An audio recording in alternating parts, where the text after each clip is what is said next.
Tonight, the war in Donbass is not being fought only with artillery shells, drones, and trench lines. Tonight, the war is being fought with something quieter, something slower, something far more lethal: water, or rather the deliberate absence of it.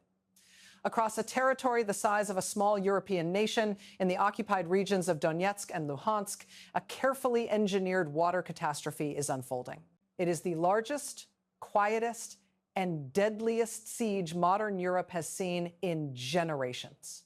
No explosions, no sirens, just thirst. And it is killing millions. An estimated 3.5 million civilians are trapped inside this slow-motion disaster. And among them are more than 1 million Russian citizens relocated from Russia's interior under the promise of protection, stability, and a new life. Add to this hundreds of thousands of Russian soldiers, and you arrive at a staggering truth. More than 1.5 million Russians in Donbass are now trapped in a water crisis created by their own government. This is not a natural drought. This is not climate misfortune. This is not bad luck. This is policy. This is collapse.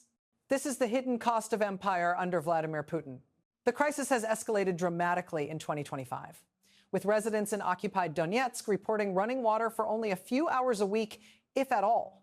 The situation has deteriorated into a full-fledged humanitarian emergency where basic survival hinges on access to a resource that should be abundant in this once industrial heartland. Yet, under Russian occupation, it has become scarce, contaminated, and weaponized. As we delve deeper, the layers of mismanagement, corruption, and strategic failure reveal a regime that is not only failing its adversaries, but devouring its own. From industrial powerhouse to desert, before the invasion, Donbass was one of Eastern Europe's industrial engines. Steel, coal, heavy machinery, power generation. The region generated over $220 billion annually. Its factories hummed with activity, its mines delved deep into the earth, and its rivers and canals sustained a population that prided itself on resilience and productivity. The Seversky Donets River, a vital artery, fed into an intricate network of reservoirs and canals that powered this economic machine. Today, it resembles something closer to the Sahara than Europe. Reservoirs are empty, pumping stations are silent, water treatment plants are destroyed, looted, or abandoned, and a region that once cooled steel now cannot flush toilets. The transformation is stark and rapid. In the sweltering summer of 2025, the occupied territories have faced unprecedented heat, exacerbating the shortages. Reservoirs like Konjankovo have dried up, leaving cracked earth where water once pooled. Cities that were hubs of Soviet-era industry now grapple with medieval-level sanitation issues.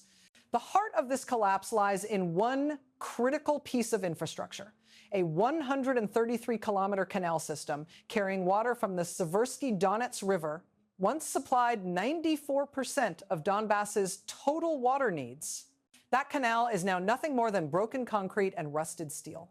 Damaged repeatedly by shelling since the conflict began in 2014, the canal's degradation accelerated after Russia's full-scale invasion in 2022.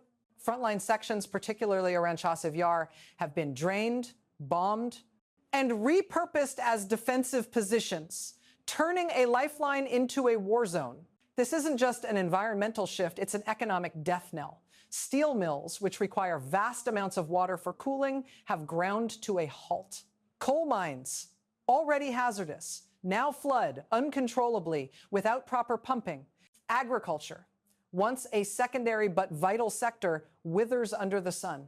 The region's GDP has plummeted, transforming Donbass from a contributor to Russia's economy into a burdensome drain. How Russia destroyed its own lifeline?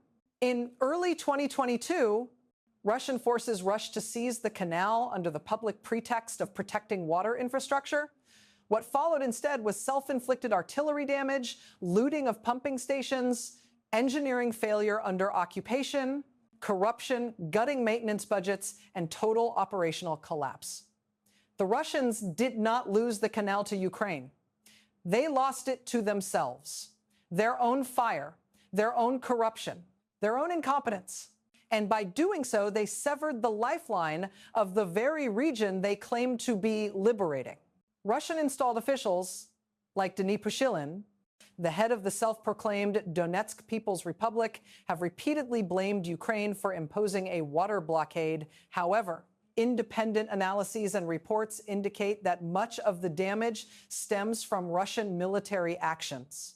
In 2024, Russian forces blew up the Kurakov Reservoir Dam, which supplied cooling water to a local power station they also destroyed.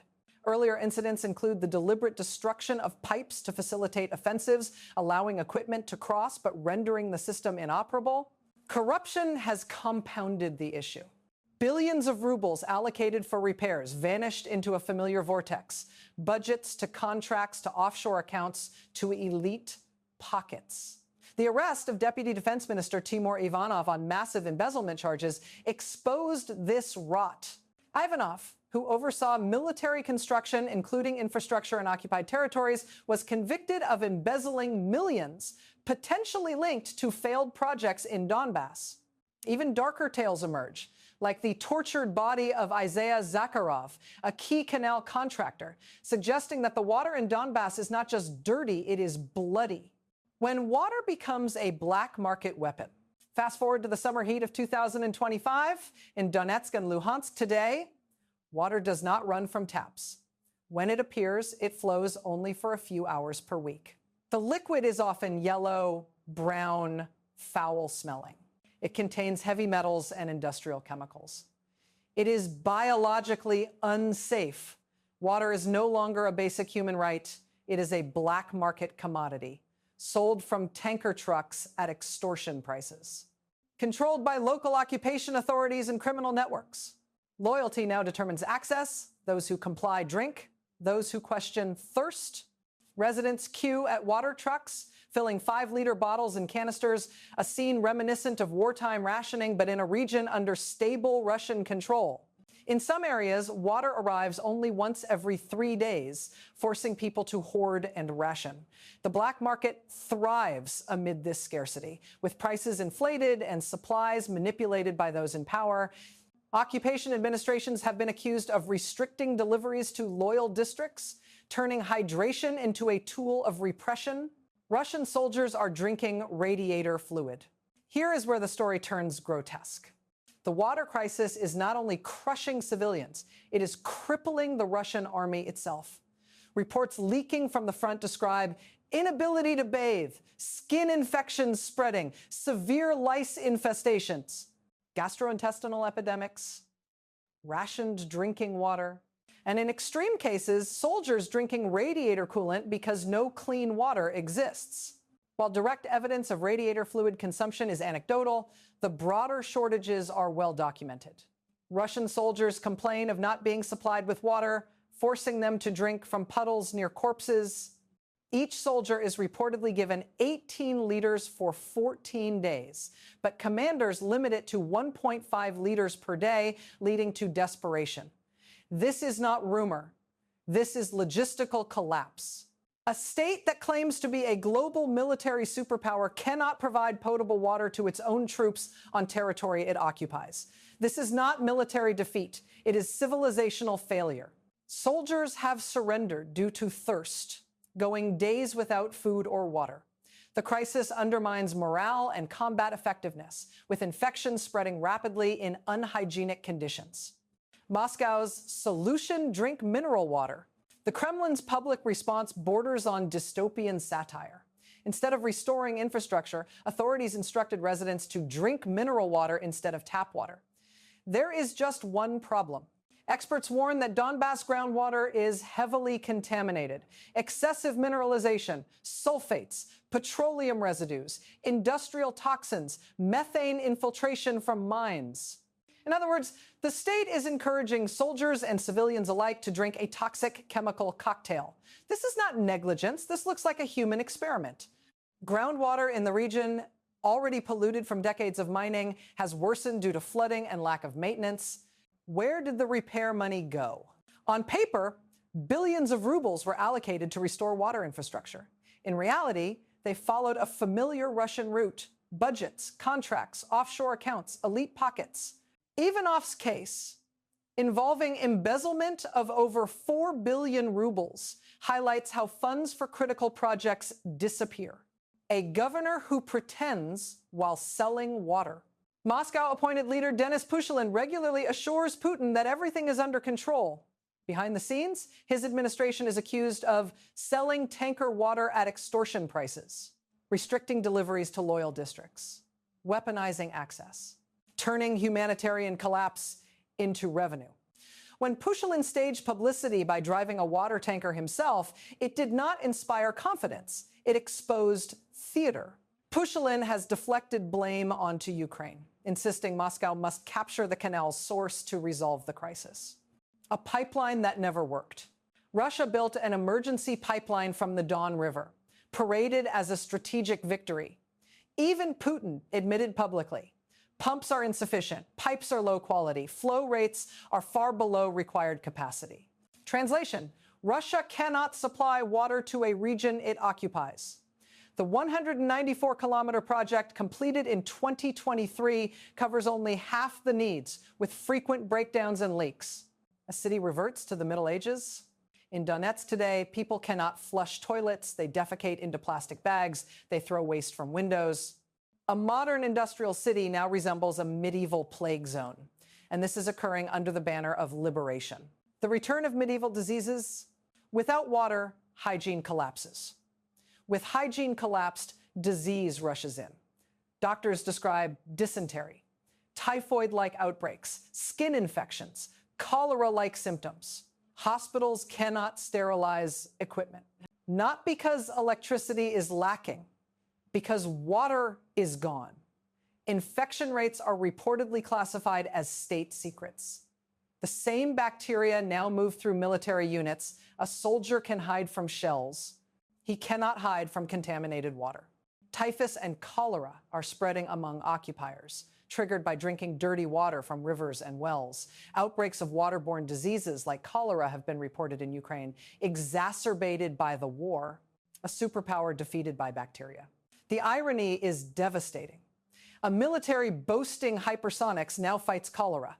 A nuclear state now struggles against microscopic enemies. This is not power. This is decay. The radioactive ghost beneath their feet. Beneath Donbass lies an environmental time bomb. At the Yunkom mine, a Soviet underground nuclear test left radioactive isotopes sealed underground. Now, water levels are uncontrolled, mines are flooding, barriers are dissolving, radioactive compounds risk entering aquifers. Experts warn contamination may reach full groundwater mixing by 2026. This threatens not only Ukraine, but southern Russia itself. The empire may be poisoning its own heartland. Flooded mines, including Yunkom, pose risks of nuclear and heavy metal contamination spreading. Water as a tool of repression. The occupation administration now uses water as a weapon of control. Raids on homes under the pretext of water theft, confiscate backup tanks, hoses, rainwater collectors. People are fined for trying to survive. When a state criminalizes survival itself, it has crossed the line from governance to predation. Water becomes currency. Drink if you obey, thirst if you resist. Quiet rebellion in Telegram channels. Public protest is impossible. But Telegram channels now overflow with despair. There hasn't been water in 2 weeks. The water smells like fuel. Children have diarrhea constantly. There is cholera, but they hide it. These are not Ukrainian agents. These are former supporters, dying beneath the flag they trusted. Imported Russians are now trapped. Hundreds of thousands of Russian civilians were moved to occupied Donbass with promises of opportunity. Now they cannot leave. Transport is restricted, passports blocked, water rationed. They believed in a dream. They woke up in a trap. The scorched earth doctrine turned inward. Russia weaponized water across Ukraine by destroying dams, bombing reservoirs, shattering infrastructure. That doctrine has now turned inward. Watersheds do not respect front lines. The empire tried to starve others. Now it starves itself. Geneva Convention in plain text. International law is clear.